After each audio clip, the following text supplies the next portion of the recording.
രാഹുൽ റായ്ബറേലിയിൽ മത്സരിക്കും.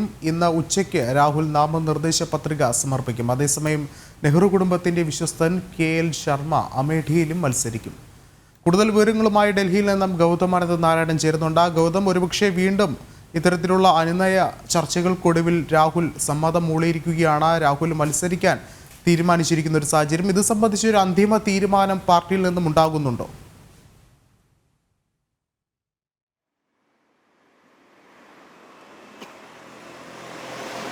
വിഷ്ണു, എന്തായാലും അമേഠിയിലേക്ക് രാഹുൽ ഇല്ല എന്ന് ഉറപ്പായി കഴിഞ്ഞിരിക്കുന്നു. അല്പസമയം മുൻപ് AICC ഔദ്യോഗികമായ പ്രഖ്യാപനം 2 മണ്ഡലങ്ങൾ സംബന്ധിച്ച് നടത്തിയിരിക്കുകയാണ്. രാഹുൽ അമേഠിയിൽ മത്സരിക്കുന്നില്ല, മറിച്ച് സേഫ് സോണായി ഇപ്പോൾ റായ്ബറേലിയിൽ മത്സരിക്കാൻ രാഹുൽ തയ്യാറായിരിക്കുന്നു എന്നതാണ് വളരെ ശ്രദ്ധേയമായ ഘടകം.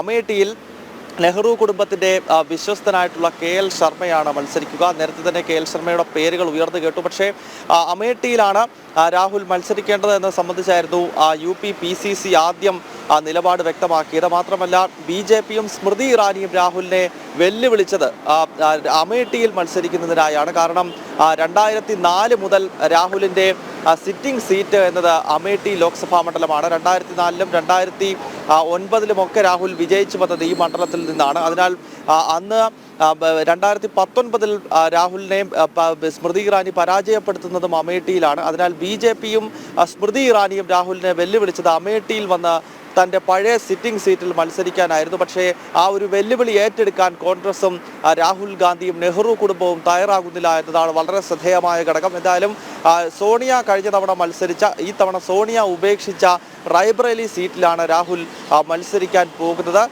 KL ശർമ്മ, കിരോടിലാൽ ശർമ്മ എന്ന നെഹ്റു കുടുംബത്തിന്റെ വർഷങ്ങളായുള്ള വിശ്വസ്തരെ അമേഠിയിൽ സ്മൃതി ഇറാനിക്കെതിരെ മത്സരിപ്പിക്കാനും തീരുമാനമായിട്ടുണ്ട്. ഏതാനും നിമിഷങ്ങൾക്ക് മുൻപാണ് മാസങ്ങൾ നീണ്ടുനിന്ന ചർച്ചകൾക്കൊടുവിൽ കോൺഗ്രസിന്റെ ദേശീയ നേതൃത്വം ഔദ്യോഗികമായ തീരുമാനം കൈക്കൊണ്ടിട്ടുള്ളത്. നമുക്കറിയാം, ഈ 2 മണ്ഡലങ്ങൾ അമേഠി റായ്ബറേലി എന്നത് കോൺഗ്രസിന്റെ പരമ്പരാഗത ശക്തി കേന്ദ്രങ്ങളായിരുന്നു ഒരു കാലത്ത്.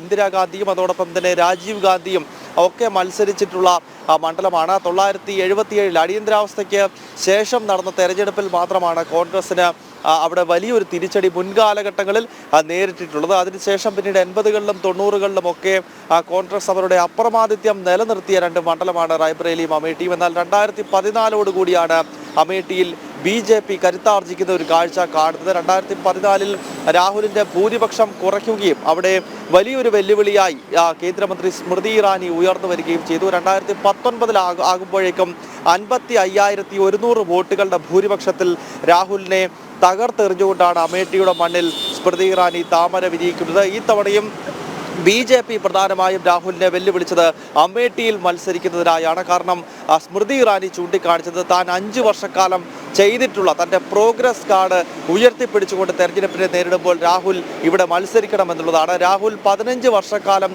എന്ത് ചെയ്തു, താൻ 5 വർഷക്കാലം എന്ത് ചെയ്തു എന്നത് സംബന്ധിച്ചുള്ള ഒരു ജനവിധി ആകട്ടെ ഈ തെരഞ്ഞെടുപ്പ് എന്നതായിരുന്നു BJPയുടെ തീപ്പൊരി നേതാവായിട്ടുള്ള സ്മൃതി ഇറാനിയുടെ വെല്ലുവിളി എന്നത്. എന്നാൽ അത് ഏറ്റെടുക്കാൻ തയ്യാറാകാതെ രാഹുൽ അമേഠിയിൽ നിന്ന് ഒരിക്കൽ കൂടി ഒളിച്ചോടി ഇപ്പോൾ സേഫ് സോണായി റായ്ബറേലിയിൽ മത്സരിക്കുകയാണ്. പക്ഷേ റായ്ബറേലിയിലും രാഹുലിന്റെ കാര്യങ്ങൾ അത്ര ഈ തവണ എളുപ്പമാകത്തില്ല. കാരണം അവിടെയും BJP വലിയ തോതിൽ അവരുടെ സംഘടനാ സംവിധാനം കൂടുതൽ ശക്തമാക്കിയിട്ടുണ്ട്. മാത്രമല്ല ഉത്തർപ്രദേശ് ഇപ്പോൾ ഭാരതത്തിലെ തന്നെ BJPയുടെ ഏറ്റവും കരുത്തുള്ള സംസ്ഥാനങ്ങളിലൊന്നായി യോഗി ആദിത്യനാഥിന്റെ സംസ്ഥാനമാണ് ഉത്തർപ്രദേശ്. അവിടെ ഒരുപക്ഷെ 80 മണ്ഡലങ്ങളിലും BJP വിജയിച്ചാൽ പോലും അത്ഭുതപ്പെടേണ്ടതില്ല. അയോധ്യയിലെ രാമക്ഷേത്ര നിർമ്മാണത്തിന് ശേഷം നടക്കുന്ന തെരഞ്ഞെടുപ്പാണ്. അതിനാൽ റായ്ബറേലിയിലും രാഹുലിന് അത്ര എളുപ്പത്തിൽ കാര്യങ്ങൾ ഈ തവണ നടക്കില്ല എന്ന യാഥാർത്ഥ്യമുണ്ട്. പക്ഷേ വലിയ തോതിലുള്ള പ്രഷർ രാഹുലിന് മേൽ ഉണ്ടായിരുന്നു. പലപ്പോഴും ഈ 2 മണ്ഡലങ്ങളിൽ മത്സരിക്കാൻ ഇല്ല എന്നാണ് രാഹുൽ ആദ്യം വ്യക്തമാക്കിയത്. പക്ഷേ UP PCC ഒരു ഭാഗത്ത് രാഹുൽ വരണമെന്ന് ആവശ്യപ്പെട്ടു. ജില്ലാ കമ്മിറ്റികളുടെ ആവശ്യം, കൂടാതെ INDA മുന്നണിയും പ്രത്യേകിച്ച് ഉത്തർപ്രദേശിലെ പ്രധാനപ്പെട്ട കക്ഷിയായിട്ടുള്ള അഖിലേഷ് യാദവിന്റെ സമാജ്വാദി പാർട്ടിയും രാഹുൽ അല്ലെങ്കിൽ നെഹ്റു കുടുംബത്തിൽ നിന്ന് ആരെങ്കിലും ഈ 2 മണ്ഡലങ്ങളിൽ ഏതെങ്കിലും ഒരിടത്തെങ്കിലും മത്സരിക്കണം, അല്ലെങ്കിൽ പ്രധാന നേതാക്കളെല്ലാം BJPയെ ഭയന്ന് ഒളിച്ചോടുന്നു എന്ന പേര് ദോഷം മറ്റു മണ്ഡലങ്ങളിൽ കൂടി അത് ദോഷകരമായി മുന്നണിയെ ബാധിക്കും എന്നതായിരുന്നു അഖിലേഷിനെ പോലുള്ള നേതാക്കൾ മുന്നോട്ട് വെച്ച നിർദ്ദേശം എന്നത്. ഈ ഒരു പശ്ചാത്തലത്തിലാണ് രാഹുൽ നിലവിൽ റായ്ബറേലിയിൽ മത്സരിക്കാൻ തീരുമാനിച്ചിരിക്കുന്നത്. വ്യക്തമാണ്. രാഹുൽ റായ്ബറേലിയിൽ മത്സരിക്കും. ഇന്ന് ഉച്ചയ്ക്ക് രാഹുൽ നാമനിർദ്ദേശ പത്രിക സമർപ്പിക്കും. അതേസമയം നെഹ്റു കുടുംബത്തിന്റെ വിശ്വസ്തൻ KL ശർമ്മയാണ് അമേഠിയിൽ മത്സരിക്കുന്നത്. ഗൗതമാണ് വിശദമായ റിപ്പോർട്ടുകൾ പങ്കുവച്ചത്.